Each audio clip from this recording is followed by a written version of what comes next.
My name's Sue Kosier, and I would like to make this statement to Congress. This is about my niece, Christy Wims, who was sent to jail for murder, which she did not commit. I am convinced. I went to Portsmouth when the trial was to start with the feeling that if Christy did this, she needed to be punished for it. But I didn't think so. I've known Christy since she was born. I was there when she was born, and Christy is a good person. She is a drug addict, and she became a drug addict, and I think a lot of that was from a lot of things in Christy's childhood. But anyway, we went to the trial, and first thing was when they started to select the jury. I've been on jury duty. My husband's been on jury duty, and we were told that you do not discuss the case with anyone. You do not talk about it. And the first thing I saw was this woman that was selected in the jury. She was in the bathroom when they took a break. She was in the bathroom. She was screaming out the window, "I have been selected for the jury for Christy Wims." She's screaming it on her cell phone, and as people was walking by, and I just looked at her. And this jury, Deb didn't tell it when she was here, but this jury was allowed to go home every night. We were not allowed to go home. And they were told not to read the paper, not to watch TV. And I don't know how you feel about that, but I feel like that was a bad mistake to begin with. When you're talking about somebody's life, you're talking about two people that got killed, regardless of what happened. And as Deb said, the little girl got on the stand, which was Nina's daughter, the lady that was killed. And Nina's daughter said that she knew Christy. They had lived with Christy when her grandma and grandpa threw her out. And the prosecutor asked her, "Why did they throw you out?" And she said, "Because my mommy was on drugs." They said, "Did you see Christy that night that your mommy was hurt? Did you see her in the house, or did you hear Christy?" And she said, "No."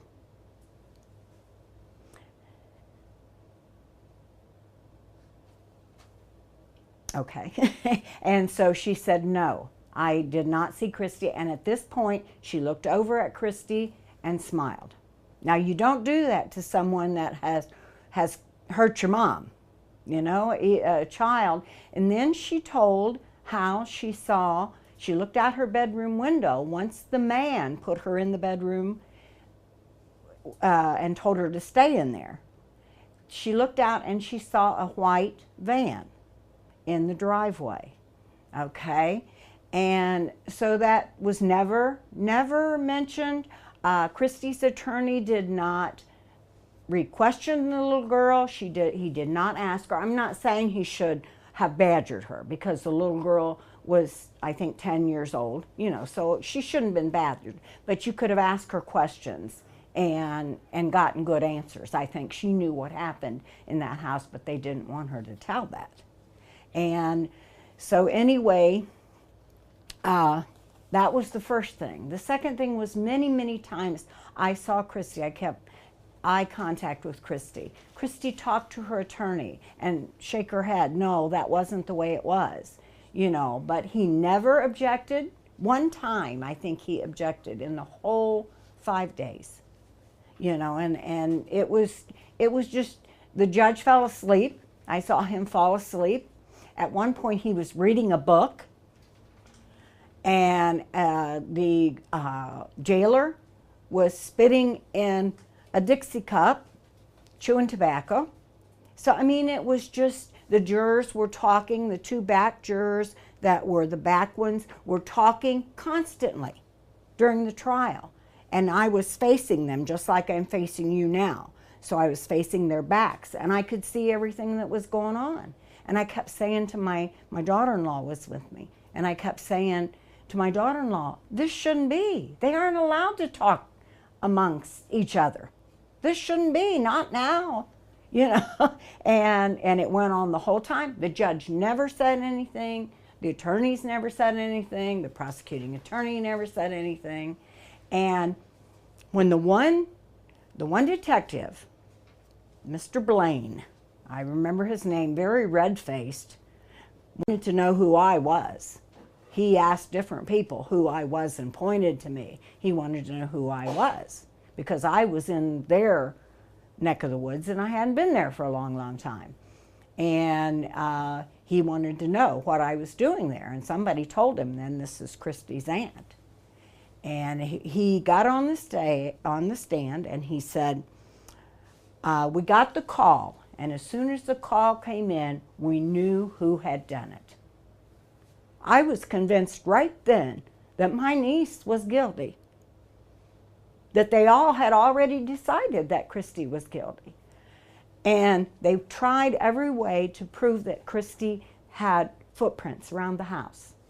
They asked if Christy had another pair of shoes because the pair of shoes she had on were not dirty. They hadn't been out in the snow. My sister had gotten them for her for Christmas. And they went on and on about this pair of shoes. And they got Mr. Hall, who was another detective. And I think maybe Mr. Hall could be honest in the right situations. And he did tell.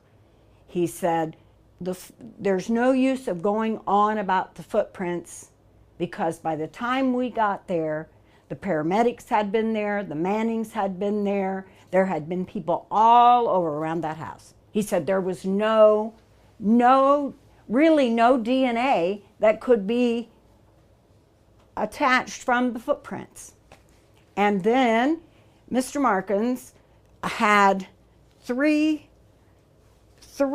locks on his back door, on the door that came from into the house from the garage.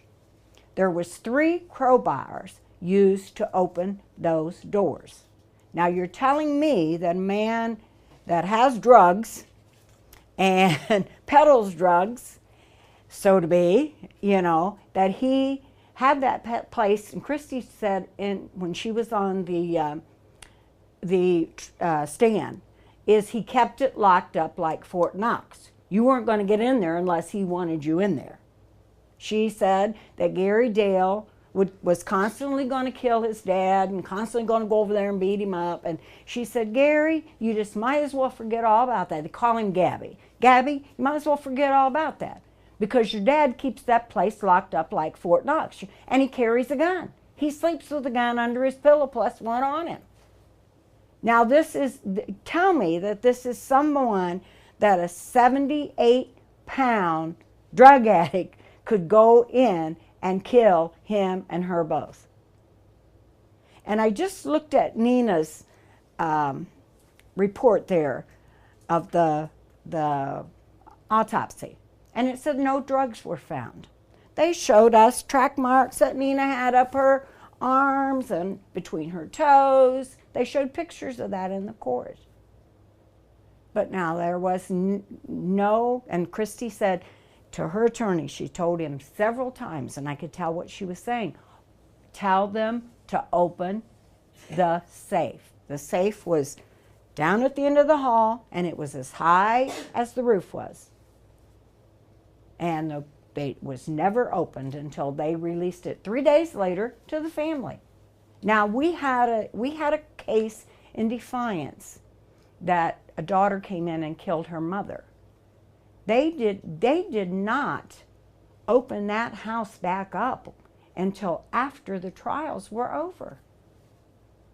They released this house 3 days before Christy was even arrested.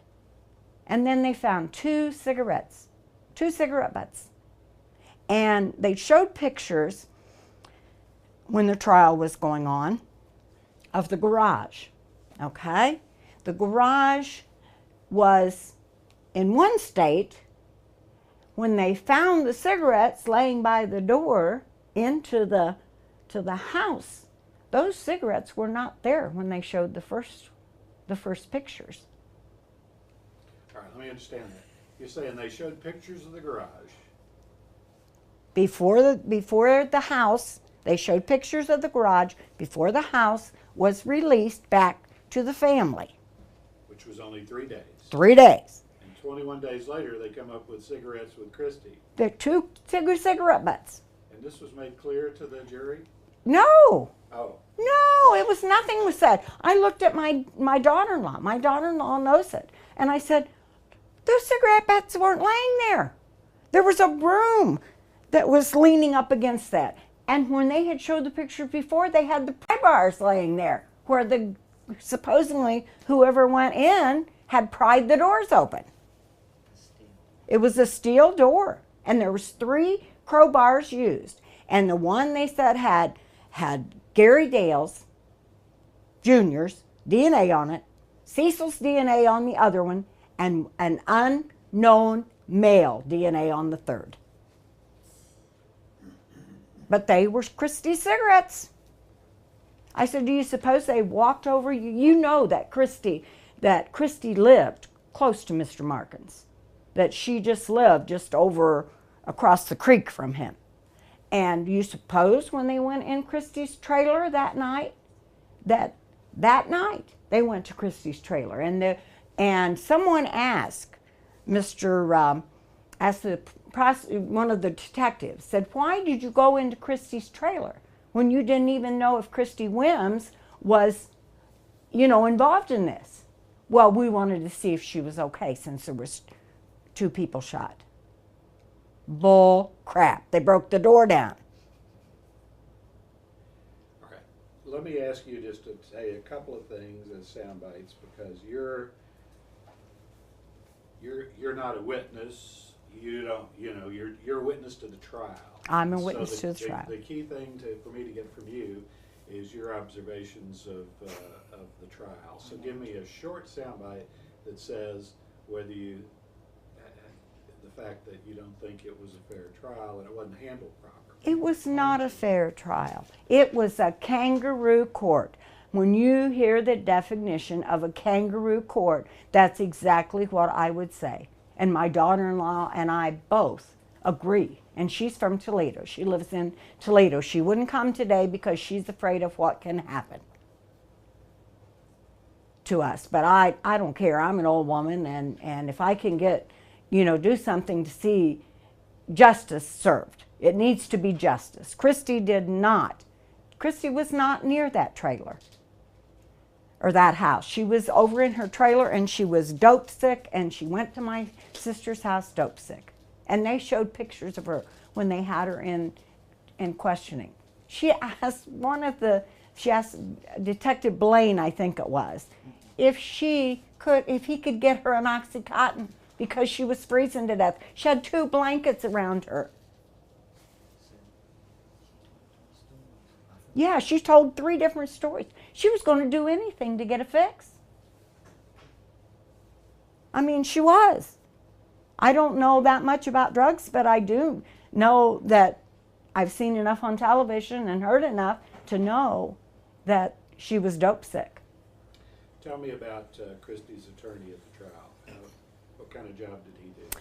Well, when I first met him, I told Debbie, I said, You need to identify who him is. Okay. When I first met Gene, I thought he was a pretty fair person. He could come across as he knew what was doing. He said, oh, it's cut and dry. Christie's not going to, she might get probation out of this.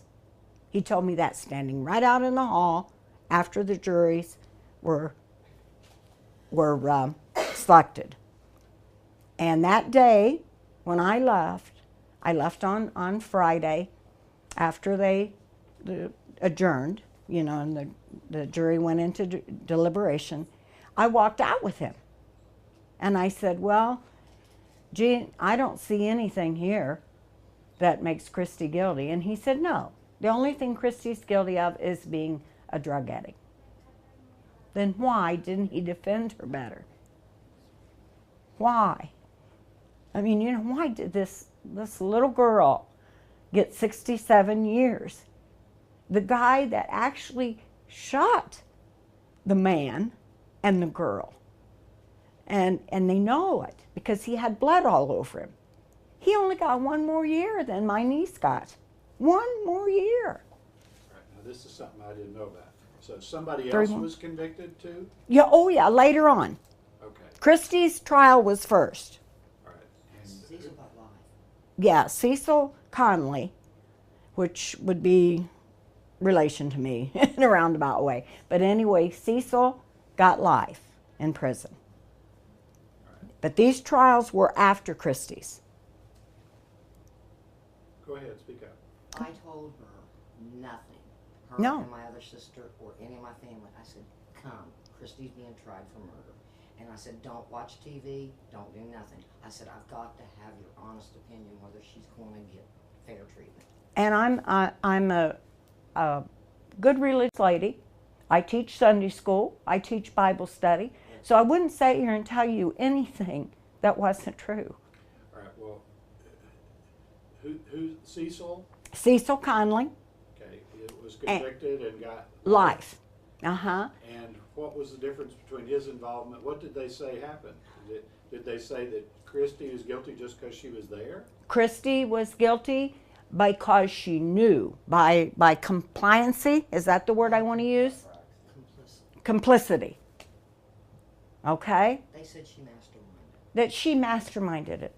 Now somebody that weighed 78 pounds and took 30 Oxycontins at a time. Now they gave me Oxycontin. I have a knee replacement done. They gave me Oxycontin. I told my husband, I said, my Lord, all I need is a nursing home. One. Now how could a 78-pound girl do anything with 30 Oxycontins in her? I mean, when she told me afterwards, because I never saw Christie in the time she was in jail. I never talked with her because like I told you, I wanted to go with a clear mind that if Christie did this, she deserved to go to jail. But Christie didn't do this. Well, was there any evidence or testimony that she masterminded anyone? Did Cecil say she did? No. So there's just completely no evidence. No. And didn't the judge tell the jury they were supposed to be beyond a shadow of a doubt? No. No, I didn't hear term that. Even used? I didn't hear that. Preponderance of the evidence No. was nothing. Nope. Okay, No. all right. And he sat with his side to the jury, side saddle in his chair, and like I said, one point he was reading a book. And then I did hear him say on Thursday, when I got back in from lunch sooner, my daughter-in-law and I did, and there wasn't too many people in there. And he called the attorneys up by his seat, or whatever you call it, and he said, I want this over by Friday. Before your experience in the courtroom in this case, what was your opinion of our country's judicial and legal system? Well, I think it's kind of like has been said already, that if you've got money, they're going to hold it on and postpone it. And I've got a grandson that's gotten arrested a couple times for underage consumption and one thing and another, you know. And one time he was in my parking lot at my flower shop and they arrested him. And he told him, he said, a girl dropped him off that he was uptown drinking with, and he said, I knew I shouldn't drive, and this is my grandma's flower shop. So I sit in the car. They arrested him. So, I mean, to me, I don't think that was right. The boy knew he was not able to drive. But no, I think it sucks. It really does. I think it's just what has been said. I think our law enforcement, we have a judge in defiance. That he wanted a new courthouse. So he put on everybody that went through there on their fines $25 for the new courthouse. He's got a beautiful new courthouse. Oh, so he just imposed a courthouse surcharge. Mm-hmm. Yes. And he's got a beautiful courthouse, tore down school to put him up a beautiful, nice courthouse. So, I mean, now you tell me that's right. What would you like to say to the people out there that don't have a clue that this stuff happens? I would like to say that you need to get involved. You need to know what goes on in your government. You need to get out. Don't be like us. I said don't be like us. Don't wait till this happens. And then you don't have a clue. I mean, and I thought when a public defender was supposed to be as good as if you hired an attorney. Well, it is better It is. because you don't have to pay for a bad service. Right. And if you hire one, why then you lose a lot of money. And I'm sure they go and do a lot of this and that. And my husband and I were in an accident. My first husband and I was in an accident one time, and we hired an attorney, only to find out probably 8 years later that the boy that hit us, and he was intoxicated, that he had risk insurance. So I know now that if you're in a wreck, you better find out what kind of insurance they got. Because we got $25,000 for my husband's back broken in 3 places, and lots of things I could go on, but that's beside the point. And the attorney took 1/3 of that. So we got $8,000, I think, for 8 years of misery. Not a very good hourly rate. No, it's not.